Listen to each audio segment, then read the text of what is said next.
Hola chicos, ¿cómo están? Les hice este pequeño tutorial para que podamos introducirnos en el estudio de circuitos eléctricos de corriente continua, en este caso circuitos en serie. Vamos a estudiar qué sucede cuando conectamos tres resistencias en serie a una fuente de señal continua. Recuerden que están en serie porque el final de una de ellas coincide con el principio de la siguiente y tanto la primera como la última están conectadas a un extremo de la fuente. La fuente es una pila en este caso, este es el símbolo de la pila. Si hubiese varios de estos símbolos es una batería, porque una batería es una sucesión continua de pilas. Para comprender cómo funcionan estos tipos de circuitos eléctricos, vamos a utilizar dos leyes. Una va a ser la ley de Ohm, acá les dejo un resumen de las mismas, voltaje, corriente y resistencia. Recuerden que la ley de Ohm relaciona estas tres variables eléctricas, y la otra la ley de Kirchhoff.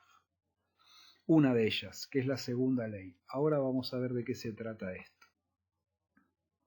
Vamos a realizar un ejemplo. En este ejemplo se conectan tres resistencias en serie, cuyos valores son 10 ohms, este es el símbolo omega, el símbolo de la resistencia ohms, una resistencia 2 de 20 y una resistencia 3 de 5 ohms, a una fuente o pila, en este caso de ejemplo de 100 volts. Y el problema pide hallar la intensidad total de corriente del circuito, la intensidad de corriente en cada una de las resistencias, el voltaje de cada resistencia, la resistencia total y verificar la segunda ley de Kirchhoff.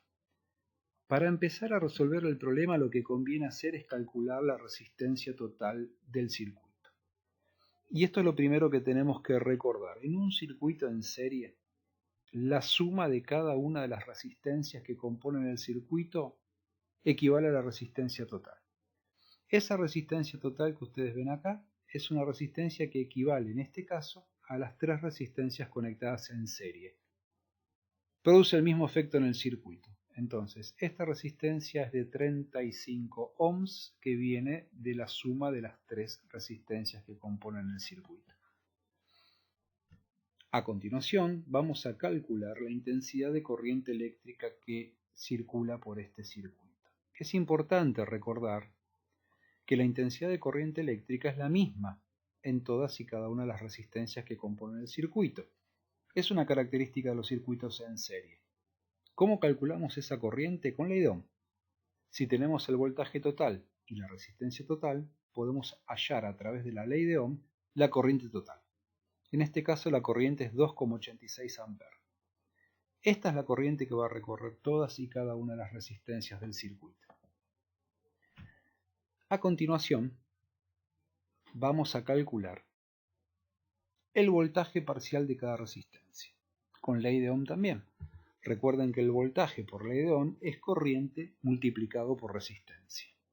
Si nosotros aplicamos la ley de Ohm a cada resistencia, vemos que la corriente es la misma en cada una de ellas, ¿ven? 2,86 A, pero lo que va variando es el valor de las resistencias, por eso va produciendo diferentes voltajes, que sumados y cumpliendo con la ley de Kirchhoff, con la segunda ley, vemos que obtenemos el valor de la fuente. Entonces, ¿se animan ustedes a resolver un ejercicio con 4 resistencias conectadas en serie, cuyos valores son estos que yo les dejo aquí, y una fuente de 120 volts? Calculen lo mismo que calculamos en el ejemplo, la intensidad de corriente total, que recuerden va a ser la misma para cada resistencia, los voltajes parciales, ya que van a ser distintos esos voltajes, y distintos a los de la fuente, pero sumados todos van a dar el valor de la fuente. Esa es la comprobación de la ley de Kirchhoff. Y una pregunta más les dejo: ¿qué resistencia tiene el menor voltaje? ¿Por qué? Quiero saber cuál de todas estas resistencias, 12, 3, 15, 6, tiene el menor voltaje. ¿Y por qué? Entonces, repasemos, chicos. Los circuitos de corriente continua tienen las siguientes características. La intensidad de corriente total es la misma, ¿sí?, para cada una de las resistencias. La resistencia total del circuito la obtenemos sumando cada una de las resistencias parciales. Y la sumatoria de todos los voltajes de cada resistencia, los voltajes sumados tienen que dar el voltaje de la fuente, voltaje total. Esa se conoce como la segunda ley de Kirchhoff.